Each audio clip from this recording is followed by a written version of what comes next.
መጽሐፍ ቅዱስ ያዘን የማቴዎስ ወንጌል ምዕራፍ 5 ቁጥር 16 ላይ ያለውን ቃል ነው የምናነበው። መልካሙን ስራችሁን አይተው በሰማያት ያለውን አባታችሁን እንዲያከብሩ ብርሃናችሁ እንዲሁ በሰው ፊት ይብራ። ሕይወት በእግዚአብሔር ፊት በሚል ርዕስ ነው የጀመርነው ትላንትና። ኮረም ዴዮ ይሉታል፣ የላቲን ቋንቋ ነው። ዴዮ ማለት እግዚአብሔር ነው። ኮረም ማለት ደግሞ በእግዚአብሔር ሀልዎት ፊት፣ በእግዚአብሔር ህልውና ፊት ለፊት ማለት ነው። ይህንን ነው አብረን ያየነው። ዋናው ቃል የሚገኘው መዝሙር 56:13 ላይ ነው። ይሄ ቃል የሚገኘው በሕያዋን ብርሃን ይልና ምን ይላል? በእግዚአብሔር ፊት እመላለስ ዘንድ በእግዚአብሔር ፊት እመላለስ ዘንድ ነፍሴን ከሞት እግሬን ከመሰናክል አድነሃል። የዘማሪ የሚለው ነፍሴን ያዳንካት ከሞት እግሬንም ደግሞ ከመሰናክል ያዳንካት ባንተ ፊት እመላለስ ዘንድ ነው። በእግዚአብሔር ሀልዎት በእግዚአብሔር መገኘት ፊት እመላለስ ዘንድ ነው። በእግዚአብሔር ፊት እግዚአብሔር አይኖቹ በምድር ሁሉ ያያሉ፣ ይመለከታሉ እና ቀኑን ሁሉ በእግዚአብሔር እይታ ውስጥ ነን ያለ ነው። በእግዚአብሔር አይን ውስጥ ነው ያለ ነው እና የዘማሪ በእግዚአብሔር ፊት እመላለስ ዘንድ ነው እግዚአብሔር ነፍሴን ከሞት ያዳነው። በሕያዋን ምድር ውስጥ ነው ያለ ነው እና ኮረም ዴዮ ማለት በእግዚአብሔር ፊት ለፊት ወይንም በእግዚአብሔር መመላለስ የሚለው ነው። ሶስት ነገሮች ይይዛል። በተለይ አሪስቲስ ፕራው የተባለ ሰው እነዚህ በእግዚአብሔር ፊት ኮረም ዴዮ ማለት በላቲኑ በእግዚአብሔር ፊት ለፊት ማለት ነው፣ ወይንም በእግዚአብሔር ሀልዎት ፊት ማለት ነው እና ሶስት ነገር ይይዛል። መሰረታዊ ሐሳቡ ምንድነው? ትምህርቱ አንድ አማኝ አንድ ኢየሱስ ክርስቶስን ጌታ አምላክ አድርጎ የተከተለ ተከታይ ደቀ መዝሙር በዕለት ተዕለት ኑሮ ማለት በስራ ገበታው፣ በትምህርት ቦታ ተማሪም ቢሆን በመኖሪያ ቤቱ፣ በመኖሪያ ቤቱ ዘወትር በእግዚአብሔር ፊት ለፊት መሆኑን መገንዘብ ማለት ነው። በእግዚአብሔር ፊት ለፊት እግዚአብሔር እንደሚያይ መገንዘብ አንዱ ነው። ሁለተኛ ለእግዚአብሔር ስልጣን በመገዛት ይላል። ለእግዚአብሔር ስልጣን በመገዛት እግዚአብሔር ላስቀመጠው አውቶሪቲ ለእግዚአብሔር ክብር መኖር። ሶስተኛው ዛሬ አብረን የምናየው ነው። ለእግዚአብሔር ክብር መኖር አለበት። ስለዚህ አንድ አማኝ በየትኛውም ጊዜ ከሰኞ እስከ ሰኞ ማለት ነው፣ ከሰኞ እስከ ዓርብ ብቻ ወይንም ቅዳሜና እሑድ ብቻ ሳይሆን በየትኛውም ጊዜ በየትኛውም ቦታ በእግዚአብሔር ፊት ለፊት እንዳለ ማሰብ አለበት። እግዚአብሔር ደግሞ ለደነገገው ስልጣን መገዛት አለበት። መጨረሻ ደግሞ ለእግዚአብሔር ክብር መኖር አለበት የሚለውን ነው እና እነዚህ ሶስት ነገሮችን ይይዛል። በእግዚአብሔር ፊት መመላለስ የሚለውን አይተናል ትናንትና። ዛሬ ለእግዚአብሔር ክብር መኖር አለበት። አማኝ ለእግዚአብሔር ክብር መኖር አለበት። ነገ ደግሞ ለእግዚአብሔር ስልጣን መገዛት አለበት የሚለውን ነገ አይተን እንጨርሳለን ማለት ነው። በእግዚአብሔር ፊት ለፊት መመላለስ የሚለውን ትናንትና ጥሩ ምሳሌ አድርገን ያነሳ ነው። ማንን ነው? ዮሴፍን ነው። ዮሴፍ በእግዚአብሔር ፊት ይህንን ኃጢአት አላደርግም አለ። ዮሴፍ ለጶጢፋራም ታማኝ ነበር። ለአሰሪው፣ ለአለቃው፣ ለማናጀሩ ታማኝ ነበር። ለሱ ብቻ ሳይሆን ከሁሉ በላይ ደግሞ ለእግዚአብሔር አምላክ ታማኝ ነበር። በዚህ የተነሳ እንደው ጶጢፋራ ሁሉ ነገር ሰጥቶታል። ለዚህ ቤት ከኔ የሚበልጥ ማንም የለም፣ ያልሰጠኝ ነገር ቢኖር አንቺን ነው፣ እሱም ሚስቱ ስለሆንሽ ያላት እና በዚህ ምክንያት ደግሞ እግዚአብሔር እንዴት እንዳከበረው እናያለን። ዮሴፍ ጥሩ ምሳሌ ነው። ዛሬም አንድ ምሳሌ ዳንኤልን እናነሳለን። ዛሬ ለእግዚአብሔር ክብር ከመኖር አኳያ ዛሬ ለእግዚአብሔር ክብር መኖር የሚለውን ነው አብረን የምናየው። ለእግዚአብሔር ክብር መኖር የሚለውን መግቢያ ላይ አንብበናል ይሄንን ቃል። እንደዚሁም ሰዎች መልካሙን ስራችሁን አይተው በሰማይ ያለውን አባታችሁን እንዲያከብሩ ብርሃናችሁ በሰው ፊት ሁሉ ይብራ። እሺ ልብ በሉ፣ እቺን ቃል ብቻ እንዲን ሰዎች መልካም ስራችሁን አይተው፣ እናንተ የምትሰሩትን መልካም ስራ ወደ ደህንነት የሚያመጣ አይደለም። ኤፌሶን ላይ እንዳየነው ድነታችንን ኢየሱስ ክርስቶስ በመስቀል ላይ ጨርሶታል። ግን መልካም ስራ፣ በጎ ስራ፣ ለህዝብ፣ ለኮሚኒቲ፣ ለምድር፣ ለሀገር የሚጠቅም በጎ ስራ፣ ለድሃ አደጎቹ፣ ለኦርፋንስ፣ ለዊዶስ፣ ለመበለቶች፣ ወላጆች ለሌላቸው ልጆች መልካም ስራ፣ ለተራቡ መልካም ስራ ስራችሁን አይተው ይልና በሰማይ ያለውን ምናችሁን አባታችሁን እንዲያከብሩ። እንግዲህ ልብ በሉ፣ እኛ በምድር የምንሰራውን ስራ ሰዎች እያዩ እግዚአብሔርን ምን ያደርጋሉ? ያከብራሉ። የተያያዘ ነው። መልካም ስራ ለእግዚአብሔር ክብር ያመጣል። ለኮሚቴው ከሚጠቅመውም ይልቅ ለራሳችንም የስሜት እርካታ ከሚያመጣውም ይልቅ ለምንረዳቸውም ሰዎች በእነሱ ላይ ለሚፈጥረውም ደስታ ይልቅ ከነሱም መረዳት ይልቅ ለእግዚአብሔር አምላክ ክብር ያመጣል። አሁን አላስታውስም፣ ወደ አእምሮዬ ስለመጣ ነው። መንገድ ላይ አንድ ሰው ብታዩ፣ ወድቆ ብታዩ፣ ተደብድቦ ብታዩ፣ ከዛ ደግሞ አንድ ሰው ተነስቶ እንደ ደጉ ሳምራዊ ይሄን የተደበደበውን ሰው አንስቶ ሲያክመው፣ ደሙን ሲጠርግለት፣ አይዞ ሲለው፣ ሲያደፋፍረው፣ ወይንም ተሸክሞት ወደ ክሊኒክ ሲሄድ፣ ወደ ጤና ጣቢያ ሲሄድ ስታዩ፣ አንድ ሐኪም ነው የነገረኝ፣ እናንተ ስትመለከቱ በሰውነታችሁ ውስጥ የሚመነጭ ኢንዛይም አለ፣ የሚመነጭ ነገር አለ፣ የሚመረጭ ነገር አለ። ይሄ አንድ ሰው ለአንድ ሰው በጎ መልካም ነገር ሲያደርግ ማለት ነው። ታዩት ነገር አለ። ሁለተኛ ይሄ ሰው የሚረዳው ሰው ራሱ የሚረዳው ሰው እንዲህ አይነት በጎነት መልካምነት ሲደረግለት እሱ ውስጥ ደግሞ የሚፈጠረው ደስታ አለ። ሰዎች ምናልባት እያዩ ሲያልፉት እንደ ደጉ ሳምራዊ አይነት ሰው መጥቶ ሲሰራ ማለት ነው። ለሚመለከት ሰው ራሱ ስትመለከቱ አንድ ሰው ለአንድ ሰው ጥሩ ነገር ሲያደርግ ስታዩ በሰውነታችን ውስጥ የሚፈጠረው ነገር አለ። እግዚአብሔር ያስቀመጠው በጎ ነገር መልካም። ምናልባት በሌላ ነገር ደግሞ እናንሳ። ስትሄዱ አንድ ሰው በጣም ጠና ፈርጠም ያለ ሰው አንድ ደግሞ ደሳሳ የሆነን ሰው ወይም በእድሜ ሸምገል ያለ ሰው ይዞ ቡቡ ሲያደርገው ስታዩ ይፈጠር ነገር የለም። ምን አለ? ቁጣ አለ፣ ንዴት አለ። እንደውም አላስችል ካላችሁ ልቀቀው እንጂ ምናምን ትገቡና አንተ ምን አገባ ሲል እንዴት አያገባኝም ይፈታተናል። አይደለም የሚፈታተን ነገር በሰውነታችን ውስጥ የሚመነጨው ምንጭ አለ። በሰውነታችን ውስጥ ያለ ነገር አለ። እግዚአብሔር ሲፈጥረን በሱ አምሳል ስለተፈጠረን ጀስቲስ እንፈልጋለን፣ ፍትህ እንፈልጋለን። ልክ ያልሆነ ነገር ሲጓደል አቅም እንኳን ቢያጣን የሆነ ነገር እናያለን። ወይ ደግሞ አቅሙ ደካማ ምናምን ከሆነ እኛ ማድረግ ካልቻል ወይ ፖሊስ እንጠራለን ወይ የሆነ ሰው እንጠራለን። አይደለም እንደዚህ እናደርጋለን። ልክ በክፋቱም በሰውነታችን ውስጥ የሚፈጠር ነገር እንዳለ በደግነቱም በመልካምነቱ ደስ የሚል ስሜት አለ በውስጣችን። ጌታ መልካም ስራችሁን አይተው እኛ ምናልባት አሁን ደጉ ሳምራዊ እንዳልኳችሁ አንድ ሰው ሲጣላ ዛሬ የሆነ ነገር ሲሆን ወይ ሲወድቅ ሮጦ ሄዶ ሲያነሳው ስናይ ደስ ሲለን መልካም ስራችሁን አይተው ምንድነው የሚለው? እንዲያመሰግኗችሁም አይደለም በሰማይ ያለውን አባታችሁን እንዲያከብሩ ብርሃናችሁ በሰው ሁሉ ፊት ይብራ። ምክንያቱም ከላይ እናንተ የዓለም ብርሃን ናችሁ፣ እናንተ የምድር ጨው ናችሁ ብሎ አስተምሯል። እነዚህ ሁለት ነገሮች ብርሃን እንዴት አስፈላጊ ነው በዚህ በጨለማ ዓለም ውስጥ ነው። ጨው ደግሞ አጣፋጭ ነገር ነው አይደለም? የሚያጣፍጥ መዓዛ ውበት የሚሰጥ ነገር ነው። ይሄን ካለ በኋላ ነው እንግዲህ ሰዎች መልካም ስራችሁን አይተው። ስራ ክቡር ነው። ስራ መልካም ነው። ስራ ኃጢአት የወለደው ነገር አይደለም። እግዚአብሔር መጀመሪያ አዳምን ፈጥሮ አብጃት ጠብቃት ብሎ የሰጠው ነው። ስራ መልካም ነው። ክርስቲያኖች ከምንም ጊዜ በላይ ልንሰራ ይገባል። በምንሰራው ስራ ሰዎች እያዩ እግዚአብሔርን ሊያመሰግኑ ይገባል። መልካሙን ስራችሁን አይተው ሰዎች በሰማይ ያለው አባታችሁን እንዲያመሰግኑ ብርሃናችሁ ይብራ። ስለዚህ ለእግዚአብሔር ክብር መኖር የሚለውን በሶስት ነገር ልናይ እወዳለሁ ቶሎ ብለን። ለእግዚአብሔር ክብር መኖር ነው።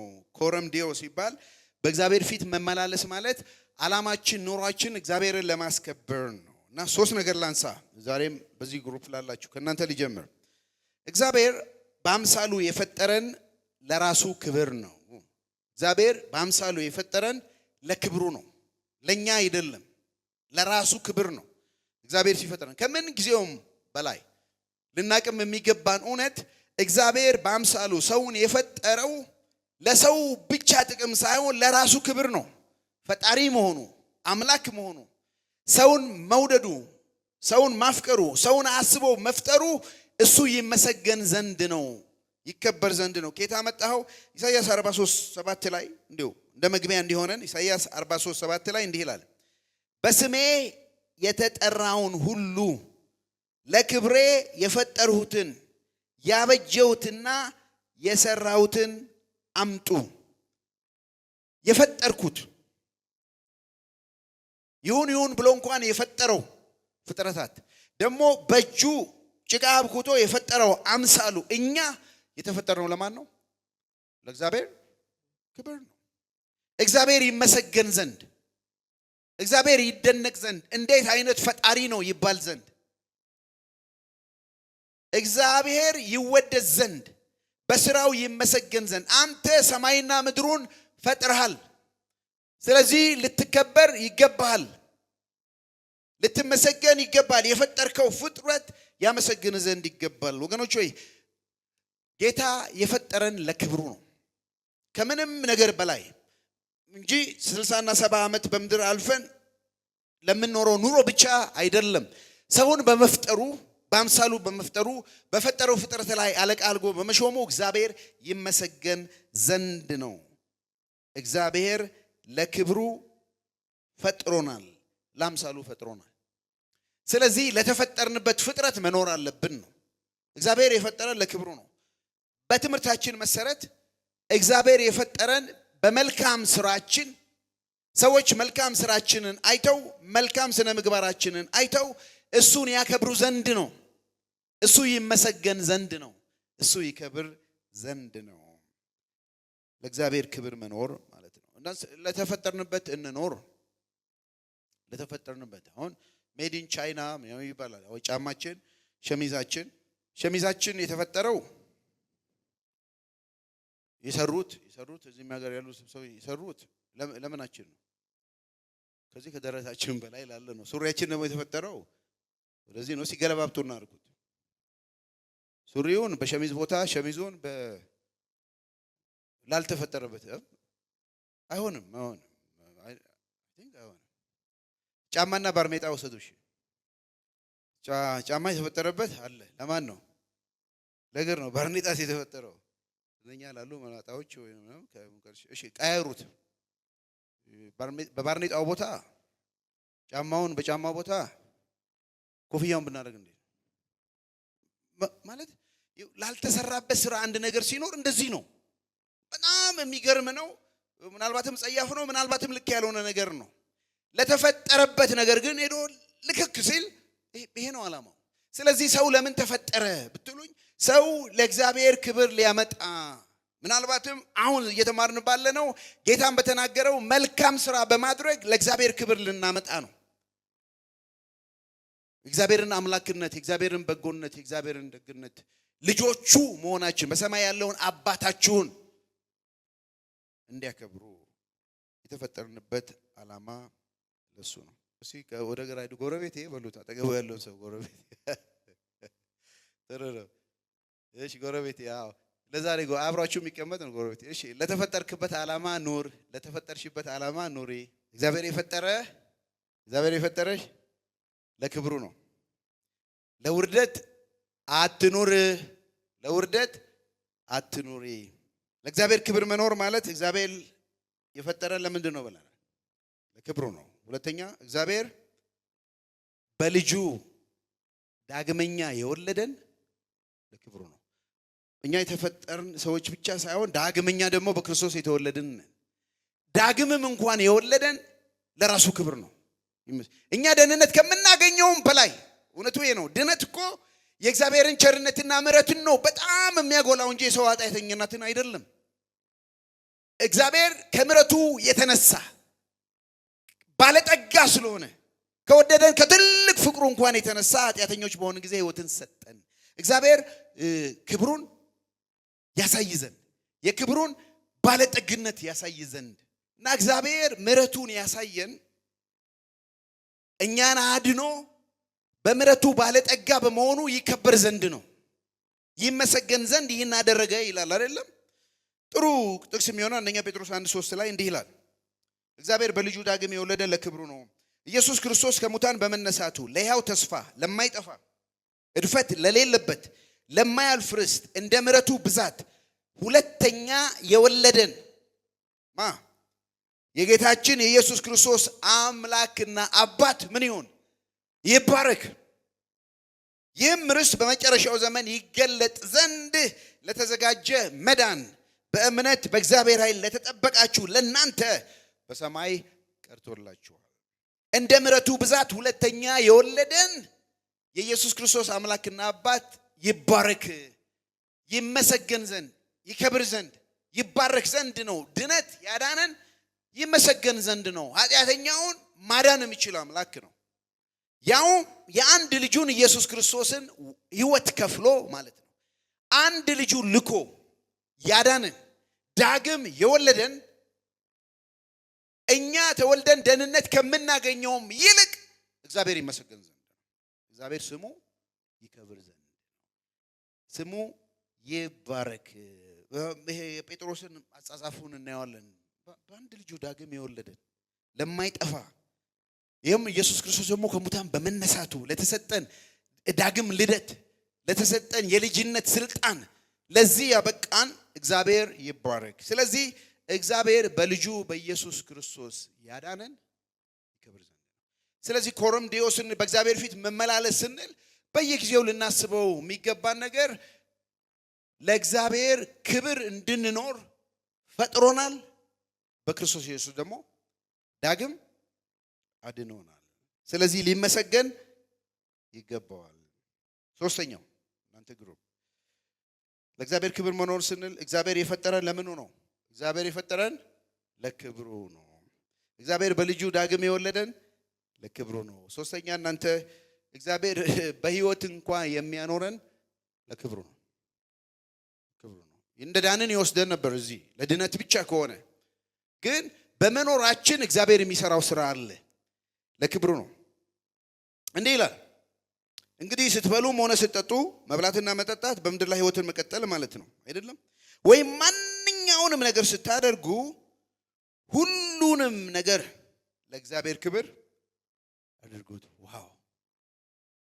ትላንትና የቢሊ ግራምን ሚስት አሳይቻቸዋለሁ። ሩት ግራም ኪችኗ ውስጥ ምን ብላ ነው የጻፈችው? እዚህ ቦታ እግዚአብሔር በቀን 3 ይመለካል። ምትበሉትን ምትጠጡትን ለማን አድርጉ? ለእግዚአብሔር ክብር አድርጉ። ለልጆቿ ስትመግብ እግዚአብሔር በቀን 3 ይመገባል። ቁርስ፣ ምሳ፣ ራት ላይ መክሰስማ ከበላችሁ 4 5 እግዚአብሔር ይመለካል። ምታደርጉትን ሁሉ ይላል ይሄው ምትበሉትን ሁሉ ምትጠጡትን ለእግዚአብሔር ክብር አድርጉ። ስለዚህ ስንበላና ስንጠጣ ጥያቄው ይሄ ነው። ይሄ የምበላው ይሄ የምጠጣው ለእግዚአብሔር ክብር ነው ወይ ብለህ መጠየቅ ጥሩ ነው። እግዚአብሔር የሰጠን እሱ ነው። መግብም ተናግሯል። ሰው ከሚበላው ከሚጠጣው ደስ ከሚለው በቀር ሌላ ነገር የለም። መዝሙር 145 10 ላይ እንዲህ ይላል፣ እግዚአብሔር ሆይ ፍጥረት ሁሉ ያመሰግንሃል፣ ቅዱሳንም ይባርኩሃል። ስለ መንግስት ክብር ይናገራሉ፣ ስለ ኃይልም ይነጋገራሉ። በዚህም ለሰው ልጆች ብርቱ ስራህን የመንግስትህን ግርማ ክብር ያስታውቃሉ። መንግስትህ የዘላለም መንግስት ናት፣ ግዛትህ ለትውልድ ሁሉ ጸንቶ ይኖራል። ሁሉ እግዚአብሔር የፈጠረው ሁሉ ለራሱ ክብር ነው። ከሰው ልጆች የሚቀበለው ሌላ ነገር ምንም የለውም። ምንም የምሰጠው የለም ለእግዚአብሔር። አንድ ያለው እሱ ነው። እኔ እግዚአብሔር ነኝ፣ ክብሬን ለሌላ ለማንም አልሰጥም። ምክንያቱም ከሰው ከፍጥረት ሁሉ የሚያገኘው አንድ ነገር ቢኖር ምንድን ነው? ክብሩ ነው። ስለዚህ የፈጠረን ለክብሩ ነው። በሉ እባካችሁ፣ የፈጠረን ለክብሩ ነው። ያዳነን ለክብሩ ነው። የሚያኖረን ለክብሩ ነው። ትናንት ጳውሎስን አይተናል። ለእኔ ብሄድ ይሻላል፣ የተሻለ ነው። ብኖር ደግሞ ይሻላል፣ ለእናንተ የሚጠቅም ነው። በጎ ነገር በስራዬ ፍሬ ታገኛላችሁ። በእነዚህ በሁለቱ ተጨንቅ ያለው መኖሬ ለእናንተ ጥቅም ነው አይደለም? መኖሬ ለእናንተ ጥቅም ነው። ይህ እጅግ አስፈላጊ የሆነ ነገር ነው። ስለዚህ እነዚህ ለእግዚአብሔር ክብር መኖር ስንል እግዚአብሔር በአምሳሉ የፈጠረን ለክብሩ ነው። ስለዚህ ለተፈጠርንበት ዓላማ እንኖር። እግዚአብሔር በልጁ ዳግም የወለደን ለክብሩ ነው። ቆሮንቶስ ላይ እንዳውም ጳውሎስ ሲናገር በዋጋ ተገዝታችኋልና የራሳችሁ አይደላችሁም ካለ፣ ስለዚህ በስጋችሁ እግዚአብሔርን አክብሩ። ይሄ በዳነው አካላችን ማለት ነው። በኖርማል ክርስቲያን ላይፍ የሚባል የጻፈ ዎችማን የሚባል ቻይናዊ ነበር እና በኮሚኒዝም ጊዜ በጣም ቀነጣጥበው ነው የጨረሱት። እየቆረጡት ምላሱን እንደቆረጡት ይናገራሉ። እየተናገረ አትናገራሉ። ታሰረ፣ ያወራል። ምላሱን ቆረጡት። በኋላ ይጽፋል። ልጆቹንም እንደቆረጡት ይናገራሉ። እሱ ለአገልግሎት ከመታሰሩ በፊት ሲሄድ በመኪና ሳይሆን በባቡር ሲሄድ ካርታ መጫወት ይፈልጋሉ። ሌሎች 3 ቻይናዎች ናቸው። እንደኛ ሀገር እንግዲህ 4 ሰው ያስፈልጋል ሁለት ለመጫወት እና እሱ እየሄደ ሳለ ካርታ እንጫወት አሉት። ካርታ እንጫወትና ብቻህን አብረን እንጫወት ካርታ ሲሉት እሱ እጄን ይዤ አልመጣሁትም አላቸው። እጄን ይዤ አልመጣሁም ሲል ምን አይነት ንግግር ነው እንደዚህ? ያው ያመመው ሰው ራሱን መሰለው። ሲያዩት 2 እጅ አለው። በኋላ ምን ማለት ነው? አዎ እጄን ይዤ አልመጣሁም፣ ካርታ መጫወትበት እጄ ይዤ አልመጣሁም። በኋላ እንደዚህ አንዱ ነክቶት ይሄ ምንድን ነው? ይሄ ምን ነው ሲለው አይ ይሄማ በከበረ ዋጋ የተገዛ ነው። አሁን የጠቀስኩላችሁን ጥቅስ በዋጋ ተገዝታችኋልና የራሳችሁ አይደላ። ይሄ እጅ የኢየሱስ ነው። ኢየሱስ በሞቱ በደሙ ዋይቶታል እና በዚህ እጅ እኔ አንስቼ ካርታ አልጫወትም አላቸው። እና ቀስ እያለ እየመሰከረላቸው ስለ ኢየሱስ ማን ነው ምንድን ነው ካርታ እንዳትጫወት ያደረገ ነገር ምንድን ነው ሲባል 3ቱም ህይወታቸውን ለጌታ እንደሰጡ አንብቤ ያለው ቀላል በሆነ ኮንቨርሴሽን ይሄ ጄኔ አይደለም። ስለዚህ በዋጋ ተገዝታችኋል የራሳችሁ አይደለም የሚለው የራሳችሁ አይደላችሁ። ይሄ እኮ ክርስቶስ የሞተለት ነው አይደለም? በዋጋ የተገዛ ነው። ስለዚህ እኔ አይደለም ባለቤት አለኝ፣ የፈጠረኝ አለኝ፣ የሞተልኝ አለ፣ የሚያኖረኝ ደግሞ ምበላው ምጠጣውን ፈልጎ የሚያኖረኝ አምላክ አለው፣ ባለቤት አለው። እኔ ከእንግዲህ ሕያው ሆኜ አልኖርም፣ ክርስቶስ ግን በእኔ ይኖራል። አሁን በስጋ የምኖርበት ኑሮ ስለማን ነው? በመስቀል ላይ ስለ እኔ በሰጠው ስለ ኢየሱስ ክርስቶስ ነው የምኖረው። እና እኔ አንዳንዴ ሳስብ እነዚህ ሰዎች የገባቸው እውነት እኔም ገብቶኛል ወይ ይላሉ። እውነቱን ለመናገር እነ ጳውሎስ የበራላቸው በርቶልኛል። እነሱ ያነበቡት ወንጌልና እኔ ያነበብኩት ወንጌል አንድ ነው ወይስ የተለየ ማንነት ነበራቸው እነዚህ ሰዎች ይላሉ። ምንድነው የለያቸው? ከኛ የለያቸው ማለት ነው እነሱ ህይወት በእግዚአብሔር ፊት እንዳለ ሁሌ ያውቁት ነበር፣ ይረዱት ነበር። ስለዚህ በስራ ቦታችን ማጠንጠኛችን እሱ ነው። በስራ መልካሙን ስራ ስንሰራ በመስሪያ ቤታችን እንዴት ነን ነው። ትናንትም ተናግሬያለሁ፣ ነገም እናገራለሁ። የኢትዮጵያ የወንጌል አማኞች ቁጥር ከምን ጊዜውም በላይ እየጨመረ ያለበት ጊዜ ነው። እስከ 30 ሚሊዮን በላይ ደርሷል። ከምን ጊዜውም በላይ ደግሞ በትልልቅ በስራ ቦታ፣ በቢዝነስ፣ በስልጣን፣ በፖለቲካው፣ በኢኮኖሚው፣ በትምህርት ኤዱኬሽን፣ በፕሮፌሽን በየቦታው እግዚአብሔር ልጆቹን አስቀምጠዋል። ትልቅ ዘመን ነው የመጣው። ግን የሥራ ባህሪው ምን ይመስላል? ወርክ ኤቲክሱ ምን ይመስላል? ክርስቲያኖች ያሉበት መስሪያ ቤት ትርፋማ ሆነዋል ወይ? በእኛ ምክንያት እግዚአብሔር ባርኮታል ወይ መስሪያ ቤታችንን ስል ጠረጥራለሁ። ምንድን ነው የሚለየን? እኛ ከኛ መስሪያ ቤት ጋር የሥራ ባልደረባችን አብረን እዛኛው ወንበር ላይ የሚቀመጠው እኔ እዚህ ቁጭ ብያለሁ፣ እሱ በጌታ ያለው ሰው ነው፣ እኔ በጌታ ነኝ። የኔና የሱ ስራ በመስሪያ ቤት ውስጥ ምንድነው የሚለየው? ምንድነው የሚለየው? እንለያለን ወይ? አንድ ሰው ነው የምናነሳው፣ ዳንኤልን አይደለም? እንግዲህ ምን እናርግ? ምን ይሁን? ይሄን ካወራን ምን ይሁን? ጌታ እንዲህ ይላል። ምን ይሁን ብለን ስንጠይቅ ወዳጆች ሆይ በዚህ ዓለም እንግዶችና መጻተኞች እንደመሆናችሁ መጠን ነፍስን ከሚወጋ ስጋዊ ምኞት እንድትርቁ እለምናችኋለሁ። ነፍስን ከሚወጋ ስጋዊ ምኞት እንድትርቁ እለምናችኋለሁ። መልካሙን ስራችሁን አይተው፣ ይኸው የጌታን ትምህርት ነው የሚደግመው። መልካሙን ስራችሁን አይተው ጴጥሮስ እግዚአብሔርን እንዲያከብሩ በአሕዛብ መካከል መልካም ህይወት ኑሩ። ጌታ የተናገረውን ትምህርት ገብቶታል፣ ራሱም ኖሮበታል። አሁን ደግሞ ለሚቀጥለው ትውልድ ያስተላልፋል። መልካሙን ስራችሁን አይተው እግዚአብሔርን እንዲያከብሩ ጌታ ያስተማረው ነው፣ ማቴዎስ ላይ ቅድም ያነበብነው። ስለዚህ በአሕዛብ መካከል ስትኖሩ፣ በመስሪያ ቤታችሁ ስትኖሩ፣ በጎረቤታችሁ ስትኖሩ፣ በኮሚኒቲ ስትኖሩ በመልካም ህይወት ኑሩ። መልካም ህይወት ስትኖሩ እግዚአብሔር ስለናንተ ማነው አሕዛብ ስለናንተ እግዚአብሔር ምን ያደርጋሉ? ያመሰግናሉ። ዳንኤል መጽሐፍ የያዛችሁ ዳንኤል ምዕራፍ 6 ቁጥር 1 እንዲህ ይላል። ዳሪዮስ በመንግስቱ ሁሉ ዘንድ እንዲሆኑ 120 መሳፍንትን በመንግስቱ ላይ ይሾም ዘንድ ምን ሆነ? ወደደ። መሳፍንቱንም ሂሳብ ያመጡላቸው ዘንድ ንጉሱም እንዳይጎዳ 3 አለቆች በላያቸው አደረገ። ከነሱም አንደኛው 120 ሰው ሾመ። ሹማምንት ናቸው። እነዚህ የተሾሙት ሹማምንት ሙስና፣ ዝርፊያ፣ ንጥቂያ፣ ግቦ ምናምን ያደርጋሉ። ሲሾም ያልበላ ሲሻር ይቆጨዋል የሚል የወዳሞች ተረት ይዘው ወይንም ደግሞ እኔ ከሞት ኮዲያ ሰርዶ አይብቀል የሚል የአህያ ተረት ይዘው የሚቦጠብጡ አሉ። እና ይሄንን ነገር ደግሞ ለማስቀረብ ከ120ዎች ላይ ሌላ 3 ደግሞ ሾመ። እና እንግዲህ በጣም ጥንቁቅ የሆኑ ሰዎች ናቸው። 3 ሾመ። ከ3ቱ አንዱ ዳንኤል። ንጉሱ እንዳይጎዳ ማለት ነው። የንጉስ ገንዘብ እንዳይባክን ነው አይደለም? የመንግስት እንዳይበዘበዝ ነው። እና ይሄንን ሾመ። ከሾሙት መካከል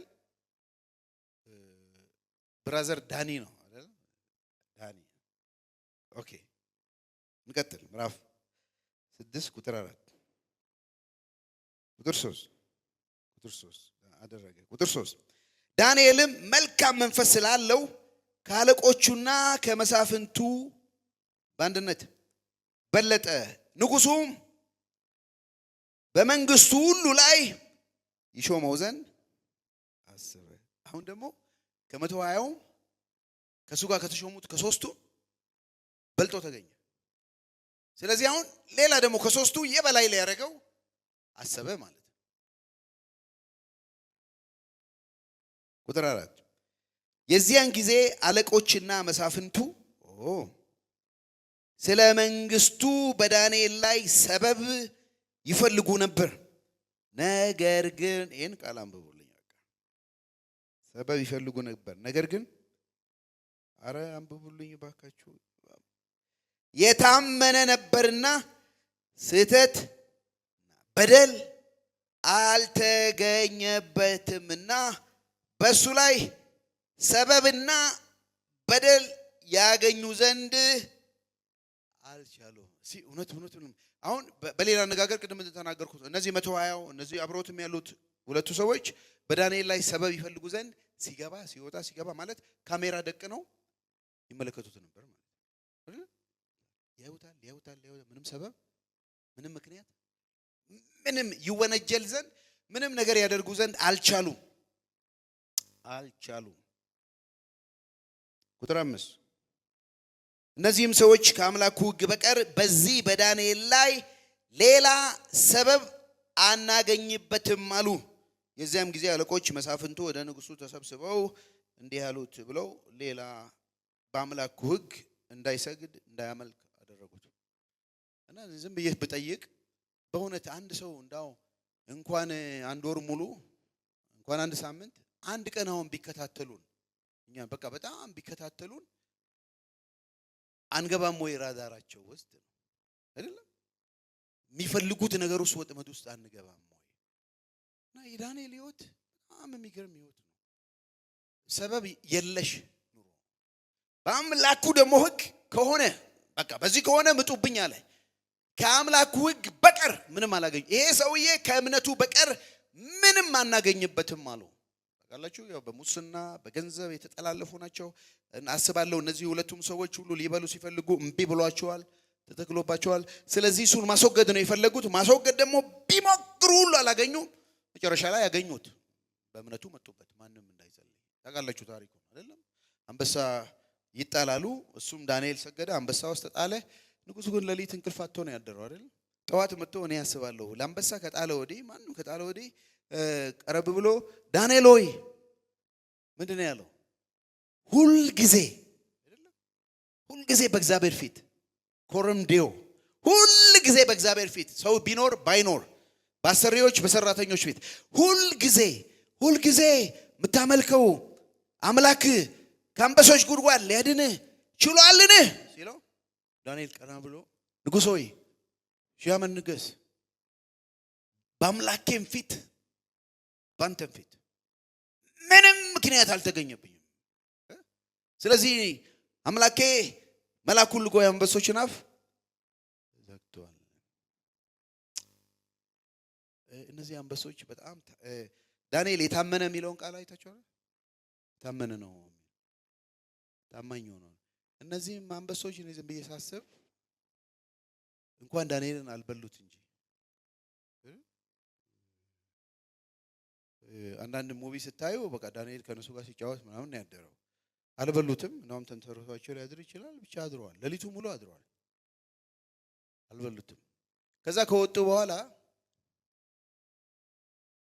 ንጉሥ ምንድነው ያደረገው? በዳንኤል ላይ ሰበብ የፈለጉትን ምናምን አንጆ አንበሳ ጉድጓድ ጣሏቸው። አልበሏቸው ገና መሬት ሳይደርሱ እና እኔ በጥቂቱ የታመነ በብዙ ሾማ ለአንበሳም ይሰራል ብዬ አስብ። ታማኝ በቃ እንዳው የዛሬ ሁሉ ነገር ቢጠፋባችሁ ታማኝ የሚለውን ቃል ይዛችሁ ሄዱ። ለመስሪያ ቤታችሁ ታማኝ ነው። ለአለቆቻችሁ ታማኝ ነው። አሰሪዎች ታማኞቹ ነው። ከናንተ በላይ ያለ አሰሪ አለቃ አለ አይደል? እሱም ያያል። ያለቆች ሁሉ አለቃ፣ የእረኞች ሁሉ አለቃ ይላል። ነገ እንመጣለን። ታማኞቹ ነው። ታማኝ ስንሆን እግዚአብሔር ይሾመናል። እንዲህ ይላል ማቴዎስ 16 ላይ የሰው ልጅ በአባቱ ክብር ከመላእክት ጋር ይመጣል፣ ለእያንዳንዱ ሰው እንደ ሥራው ዋጋውን ይከፍለዋል። እግዚአብሔር ያያል፣ ይመለከታል። ቅዱሳንን ያገለገላችሁ እስካሁንም ስለምታገለግሉ ያደረጋችሁትን ስራ ይረሳ ዘንድ አመፀኛ አይደለም። እንዲህ ብያለሁ እኔ እግዚአብሔር የእያንዳንዳችን ስራ የሚመዝንበት ሚዛን አለው። እግዚአብሔር የእያንዳንዳችን ስራ የሚያጠራበት እሳት አለው። እግዚአብሔር የእያንዳንዳችን ስራ ዋጋ የሚሰጥበት ሽልማት አለው። ሽልማቱ ምንድነው ካላችሁኝ እንዲህ ይላል፣ ሁላችንም በክርስቶስ የፍርድ ወንበር ፊት እንቀርባለን። እያንዳንዱ ሰው በስጋው ለሰራው በጎ ወይም ክፉ ስራ ተገቢውን ዋጋ ይቀበላል። ወገኖቹ እግዚአብሔር የፈጠረን ለክብሩ ነው። እግዚአብሔር ያዳነን ለክብሩ ነው። እግዚአብሔር የሚያኖረን ለክብሩ ነው። በዚህ በምድር ኑሯችን በምንሰራው ስራ ክፉም ይሁን በጎ አንድ ቀን በእግዚአብሔር ፊት ዋጋ እንቀበላለን። ሮሜ 11:36 ላይ ባለው ቃል ልሰናበታችሁ እወዳለሁ። በዚህ ምሽት እንዲህ ይላል፣ እኔ ሁሉ ከበለ ነው ብያለሁ። እንዲህ ይላል፣ በጣም የሚገርም ቃለ ብሩኬ ነው። ዶክሶሎጂ ሁሉ አንድነት እናንብበው። ሁሉ ከእርሱ በእርሱ ለእርሱ ነውና ለእርሱ ለዘላለም ክብር ይሁን አሜን። በተማርቶ ትምህርት ሁሉ ከሱ ነው የመጣ ነው የወጣ ነው የተፈጠር ነው ከሱ ነው አይደለም። የዳን ነው በእርሱ ነው። በመስቀል ላይ በሰራው ስራ ነው የምንኖረው። ለሱ ነው ለሱ ነው። ስለዚህ ለሱ ከዘላለም እስከ ዘላለም ክብር ይሁን አሜን። አባቶቻችን ተሐድሶ ሲያደርጉ 5 መፈክር ይዘው ነበር። በእምነት ብቻ፣ በእግዚአብሔር ቃል ብቻ፣ በጸጋ ብቻ እንደዚህ ብለው የመጨረሻው ክብር ለእግዚአብሔር ብቻ፣ ሶሊ ዲዮ ግሎሪያ። ክብር ለማንም፣ ለካህናት፣ ለቄሳውስት፣ ለማንም አይደለም፣ ለሰው አይደለም፣ ለመላእክትም አይደለም፣ ለቀደሙ ቅዱሳንም አይደለም። ክብር ለእግዚአብሔር ብቻ ብለው ነው የተሰነሱ። ስለዚህ የተፈጠርነው ከሱ ነው። ዳግም የተወለድነው በሱ ነው። የምንኖረው ደግሞ ለሱ ነው። ለሱ ከዘላለም እስከ ዘላለም ክብር ይሁን አሜን አሜን አሜን። ሃሌሉያ። ምንድነው ከሰማነው ነገር ዋናው ቁም ነገር? አንድ አማኝ በማንኛውም ጊዜ በየትኛውም ቦታ በእግዚአብሔር ፊት መሆናችንን በመገንዘብ እንደ አማኝ ለእግዚአብሔር ስልጣን በመገዛት ለእግዚአብሔር ክብር መኖር አለብን። እሱ የፈጠረን ለክብሩ ነው፣ ያዳነን ለክብሩ ነው፣ የሚያኖረን ለክብሩ ነው። ለሱ ክብር ይሁን። እንቆምና ይሄን አንድ ቡራኬ እግዚአብሔር አንድ ነገር እንደለመነ ሰው እኔ ባርካችኋለሁ። እግዚአብሔር ይባርካችሁ፣ ይጠብቃችሁ። እግዚአብሔር ፊቱን ያብራላችሁ፣ ይራራላችሁ። እግዚአብሔር ፊቱን ወደ እናንተ ይመልስ፣ ሰላሙንም ይስጣችሁ። እግዚአብሔር ሆይ የፊትህ ብርሃን በዚህ ጉባኤ ላይ ያብራ። የፊትህ ውበት በዚህ ጉባኤ ላይ ይሁን። በወንድሞቼ ላይ ፊትህ ያብራ፣ በእህቶቼ ላይ ፊትህ ያብራ። እግዚአብሔር ሆይ በአዋሳ ከተማ ላይ ፊትህ ያብራ። በዚች ቤተክርስቲያን ላይ ፊትህ ያብራ። በቅዱሳን ላይ ፊትህ ያብራ። አምላካችን እግዚአብሔር ሆይ ለዘራን ጥሪ ለፈጠርከን ዓላማ በወንጌል ለዳንበት መዳን አሁንም ያኖርከን ላለው መኖር እግዚአብሔር ሆይ አንተን እንድናከብር ይርዳን። ሰዎች መልካሙን ስራችንን አይተው አንተን ያመሰግኑ ዘንድ የተባረከ ስራ ስጠን።